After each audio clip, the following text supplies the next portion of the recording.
തിരുവനന്തപുരത്ത് എവിടെ നല്ല മത്സ്യവിഭവങ്ങൾ കിട്ടുമെന്ന് ചോദിച്ചാൽ യാതൊരു സംശയവുമില്ലാതെ പറയുന്ന പേരാണ് വിഴിഞ്ഞം. എന്നാൽ വിഴിഞ്ഞത്ത് കഴിഞ്ഞ ദിവസം ഭക്ഷ്യവിഷബാധയെ തുടർന്ന് 2 പേർ മരിച്ചതിന് പിന്നാലെ വിഴിഞ്ഞമെന്ന് കേൾക്കുമ്പോൾ എല്ലാവർക്കും ഇപ്പോൾ ഭയമാണ്. അങ്ങനെ ഇരിക്കുമ്പോൾ ഒരു ചോദ്യമാണ് ഉയർന്നു വരുന്നത്. വിഴിഞ്ഞത്തുള്ള ഹോട്ടലുകളെ ഭയപ്പെടണം?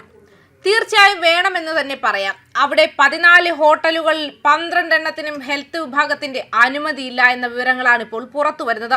കണ്ണുമടച്ചുപോയി ഹോട്ടലുകളിൽ ആഹാരം കഴിക്കാൻ ചെന്നിരിക്കുമ്പോൾ ഇത്തരത്തിലുള്ള ചില കാര്യങ്ങളെക്കുറിച്ച് ഒന്ന് ആലോചിക്കുക. അല്ലെങ്കിൽ അത് മരണത്തെ മാടി വിളിക്കും.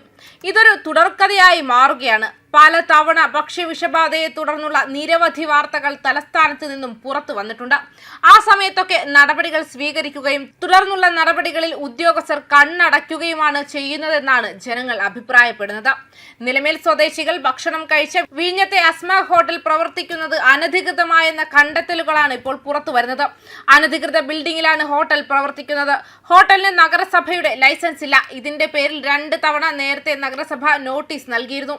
വിഴിഞ്ഞം തീരപ്രദേശത്ത് പ്രവർത്തിക്കുന്നത് ആകെ 14 ഹോട്ടലുകളാണ്. അതിൽ 12നും നഗരസഭ ഹെൽത്ത് വിഭാഗത്തിന്റെ അനുമതിയില്ല എന്ന കാര്യങ്ങളും പുറത്തു വരുന്നുണ്ട്.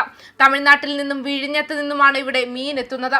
റെസ്റ്റോറന്റിന് സമീപത്തെ ഷെഡിൽ ഐസ് നിറച്ച പെട്ടികളിലാക്കിയാണ് ഇവർ മീൻ സൂക്ഷിച്ചിരുന്നത്.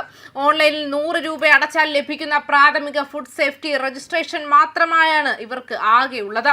തിങ്കളാഴ്ച രാത്രിയാണ് നിലമേൽ പ്ലാച്ചിയോട് കുന്നിൽ വീട്ടിൽ റഷീദ ബീവി, മരുമകൻ ഷാജി എന്നിവർ മരിച്ചത്. രാത്രി 9 മണിയോടെയാണ് നിലമേലിൽ നിന്നും റഷീദ ബീബി, ഷാജി, ഭാര്യ സജിമോൾ, മക്കളായ ഷാൻ, ഷിബിൻ എന്നിവർ വിഴിഞ്ഞത്തേക്ക് യാത്ര തിരിച്ചത്. ഷാജിയുടെ സുഹൃത്ത് കണ്ണനും ഒപ്പമുണ്ടായിരുന്നു. കൊഞ്ച്, കണവാത്തോരൻ, മീൻമുട്ട, പൊറോട്ട, അപ്പം തുടങ്ങിയവയാണ് കഴിച്ചത്.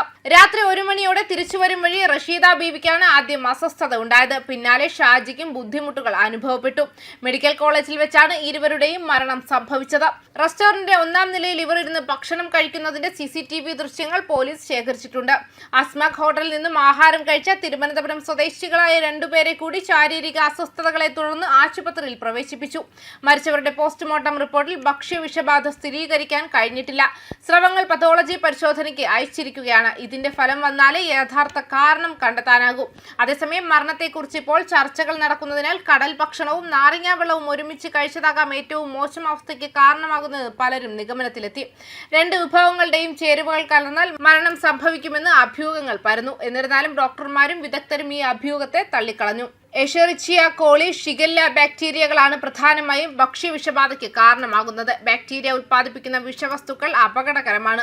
ഭക്ഷണവുമായി കലർന്നാൽ അവ പെട്ടെന്ന് ഭക്ഷ്യവിഷബാധയ്ക്ക് കാരണമാകും. സാഹചര്യങ്ങൾ വളരെ വൃത്തിഹീനമാണെങ്കിൽ വ്യത്യസ്ത നിറങ്ങളിലുള്ള ബാക്ടീരിയകൾ ഭക്ഷണത്തിലേക്ക് പ്രവേശിക്കുന്നു. അടുക്കളയുടെയും പാത്രങ്ങളുടെയും ശുചിത്വം പോലെ തന്നെ പ്രധാനമാണ് പാചകക്കാരുടെ ശുചിത്വവും. കൂടാതെ ഹോട്ടലുകളിൽ നിന്നും നൽകുന്ന അസംസ്കൃത വെള്ളം ഉപയോഗിക്കരുത്. സാധ്യമെങ്കിൽ വീട്ടിൽ നിന്നും തിളപ്പിച്ചാറ്റിയ വെള്ളം കൊണ്ടുപോകുന്നതാണ് നല്ലതെന്നും സൂചിപ്പിക്കുന്നുണ്ട്. ന്യൂസ് ഡെസ്ക് കർമ്മ ന്യൂസ്.